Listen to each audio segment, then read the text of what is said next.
How y'all doing? Arguing with people on the internet.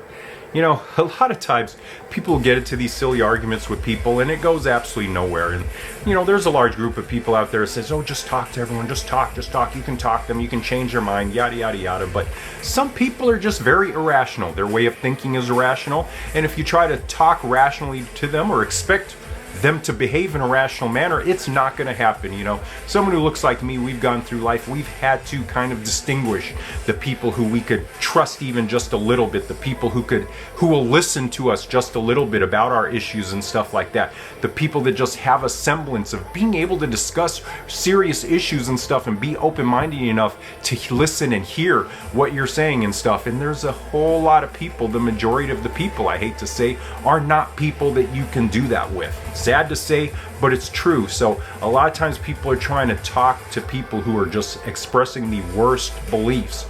All the phobias that I've talked about before, homophobia, transphobia, xenophobia, bigotry, racism, so on and so forth. They'll say, oh, just try to talk to them. Just try to talk to them. And it's usually a people group that does not go through their life having to distinguish who they can talk to because it's a part of their safety where they could actually die if they are not trusting the right person in that people group and stuff.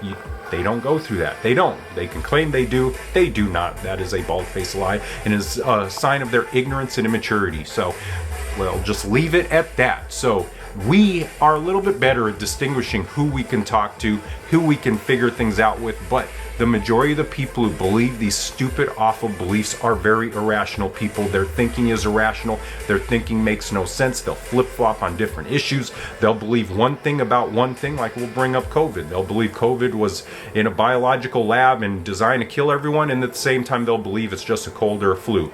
Those two things do not correlate with each other, but they will hold both those beliefs. You can't be rational with someone like that. You can't, because they can't even recognize that they're holding two opposite beliefs. They can't even recognize that. So just something to think about before you waste your time, before you give time, before you expend emotional energy on people. Listen to the people who have more experience with figuring out and learning who are people that you can actually talk to. Listen to those people because they know what they're talking about. And there's no shame in admitting that you don't. So anyways, just have an awesome Wednesday. You're an awesome, amazing human being, and I love you so much. Peace out and bye.